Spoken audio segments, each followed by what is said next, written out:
Hello, this is Engineer Basit Ali and you are watching Electrical Hub videos. आज का हमारा topic है connection schemes of distribution system. Distribution system में कौन कौन सी कनेक्शन स्कीम्स इस्तेमाल की जाती हैं वो आज हम देख लेते हैं। इलेक्ट्रिकल एनर्जी की डिस्ट्रीब्यूशन कांस्टेंट वोल्टेज सिस्टम के ज़रिए की जाती है। इस मकसद के लिए जो डिस्ट्रीब्यूशन सर्किट्स यूज़ होते हैं वो कौन कौन से हैं वो हम देख लेते हैं। पहले नंबर पे हमारे पास है रेडियल सिस्टम। इस सिस्टम में एक सबस्टेशन से अलग अलग फीडर्स निकलते हैं जो कि एक डिस्ट्रीब्यूटर को सिर्फ एक साइड से सप्लाई प्रोवाइड करते हैं। इसकी सिंगल लाइन डायग्राम नीचे दिखाई गई है, उधर से मैं आपको समझाने की कोशिश करता हूँ।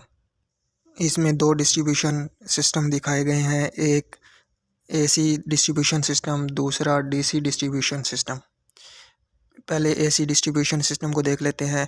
इसमें हमारे सब स्टेशन के साथ 3 फीडर्स अटैच हैं और ये तीनों फीडर्स जो हैं वो मुख्तलिफ डिस्ट्रीब्यूटर्स को पावर सप्लाई फराहम करते हैं।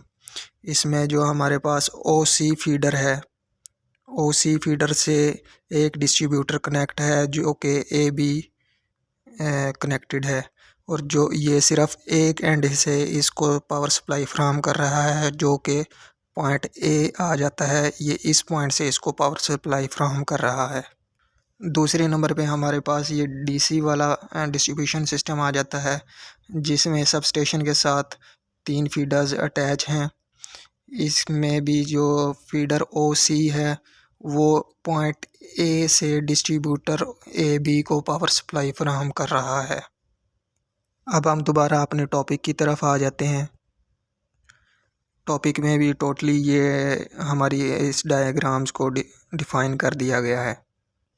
रेडियल सिस्टम उस वक्त अप्लाई किया जाता है जब पावर लो वोल्टेज पे जनरेट हो रही हो और जो हमारा सब स्टेशन है वो लोड के सेंटर में मौजूद हो।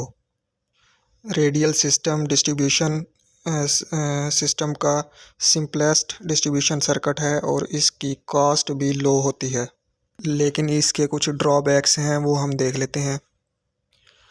पहले नंबर पे जो इसका ड्रॉबैक है वो ये है कि जो डिस्ट्रीब्यूटर फीडर के सबसे नज़दीक होगा वो हैविली लोडेड होगा, मतलब कि उसके ऊपर लोड सबसे ज़्यादा होगा।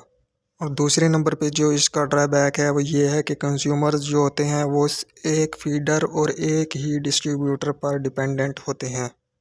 अगर इनमें से किसी फीडर या डिस्ट्रीब्यूटर पर कोई फॉल्ट आ जाता है तो कंज्यूमर्स की पावर सप्लाई कट ऑफ हो जाती है, क्योंकि इनको सप्लाई सिर्फ एक पॉइंट से मिल रही होती है। सब स्टेशन के एक पॉइंट से इनको सप्लाई प्रोवाइड की जाती है, जैसा कि हम डायग्राम में देख चुके हैं। तीसरे नंबर पे जो इसका ड्रॉबैक है वो ये है कि जो कंज्यूमर्स डिस्ट्रीब्यूटर से दूर होते हैं उनके पास जो पावर सप्लाई पहुंचती है उनके वोल्टेजेस में फ्लक्चुएशंस बहुत ज़्यादा होती है, क्योंकि डिस्ट्रीब्यूटर पर लोड जो है वो चेंज होता रहता है। इन लिमिटेशंस की वजह से इस सिस्टम को सिर्फ शॉर्ट डिस्टेंस के लिए यूज़ किया जाता है। दूसरे नंबर पे जो हमारे पास स्कीम है वो रिंग मेन सिस्टम है। इसमें जो डिस्ट्रीब्यूशन ट्रांसफार्मर की जो प्राइमरीज होती हैं वो एक लूप बनाती हैं जो कि सब स्टेशन से स्टार्ट होती है और उस टोटल एरिया को कवर करती है जहां तक पावर सप्लाई पहुंचानी होती है। इस सिस्टम को भी हम इसकी सिंगल लाइन डायग्राम से समझने की कोशिश करते हैं। इस सिंगल लाइन डायग्राम में हमारे पास सब स्टेशन से जो प्राइमरीज निकल रही हैं उन्होंने एक लूप बना ली है जिसको हमने LMNOPQRS से शो किया है। ये L से M, M से N, N से O, O से P, P से Q, Q से R, S तक जाके ये एक लूप बन जाता है जो कि पूरे एरिया को कवर करती है जहां तक पावर सप्लाई पहुंचानी होती है। इसका एक फ़ायदा ये है कि इसमें हर डिस्ट्रीब्यूटर को 2 साइड से पावर सप्लाई फराहम की जाती है। अगर कहीं से पावर सप्लाई कट हो जाती है, किसी एक साइड से पावर सप्लाई कट होती है तो डिस्ट्रीब्यूटर को दूसरी साइड से पावर सप्लाई मिलती रहती है और कंज्यूमर्स को पावर सप्लाई कट ऑफ का सामना नहीं करना पड़ता।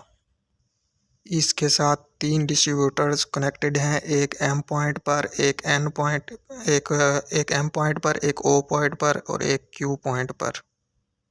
इधर एग्जांपल हम देख लेते हैं कि अगर इस डिस्ट्रीब्यूटर की सप्लाई इस साइड से कट ऑफ हो जाती है तो इसको दूसरे लॉन्ग रूट वाली साइड से सप्लाई प्रोवाइड की जा सकती है। इस सिस्टम के कुछ एडवांटेजेस हैं वो हम देख लेते हैं। पहले नंबर पे जो इसका एडवांटेज है वो ये है कि इसमें जो कंज्यूमर्स एंड तक जो वोल्टेज या पावर सप्लाई फराहम की जाती है उसमें फ्लक्चुएशंस कम होती हैं। इसकी वजह ये है कि उन डिस्ट्रीब्यूटर्स को दो साइड से सप्लाई फराहम की जाती है। दूसरे नंबर पे जो इसका एडवांटेज है वो ये है कि ये सिस्टम ज़्यादा रिलायबल है, क्योंकि इसमें हर डिस्ट्रीब्यूटर को दो साइड से फीड किया जाता है। अगर किसी एक साइड के फीडर में कोई फॉल्ट आ जाता है तो उस कंज्यूमर तक दूसरे साइड के फीडर से सप्लाई पहुंचाई जा सकती है, जैसा कि मैं आपको डायग्राम से समझा चुका हूं। तीसरे नंबर पे जो हमारे पास स्कीम है वो इंटरकनेक्टेड सिस्टम है। अगर किसी फीडर को एक या एक से ज़्यादा जनरेटिंग स्टेशन या सब स्टेशन के साथ जोड़ दिया जाए तो इसे इंटरकनेक्टेड सिस्टम कहा जाता है। इस स्कीम को मैं आपको इसकी सिंगल लाइन डायग्राम के ज़रिए समझाने की कोशिश करता हूँ। इस स्कीम में जो लूप है ABCD लूप बना हुआ है वो दो सब स्टेशंस S1 और S2 के साथ कनेक्टेड हैं और इनके साथ 4 डिस्ट्रीब्यूटर्स जो कि R, O, P और Q पॉइंट्स पर कनेक्टेड हैं, जो कि डिस्ट्रीब्यूशन ट्रांसफार्मर्स के ज़रिए इस लूप के साथ जुड़े हुए हैं। इस लूप में अगर किसी एक सब स्टेशन पर कोई फॉल्ट आता है तो इस लूप को दूसरे सब स्टेशन से सप्लाई प्रोवाइड की जा सकती है। इसके कुछ एडवांटेजेस हैं वो हम देख लेते हैं। इसका पहला एडवांटेज ये है कि इस सिस्टम से पावर स्टेशंस की सर्विस रिलायबिलिटी में इजाफा हो जाता है।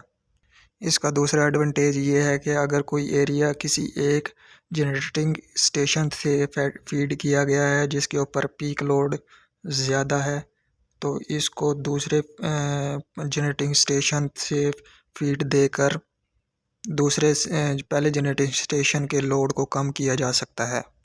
इससे रिज़र्व पावर कैपेसिटी कम हो जाएगी और सिस्टम की एफिशिएंसी में इजाफा होगा।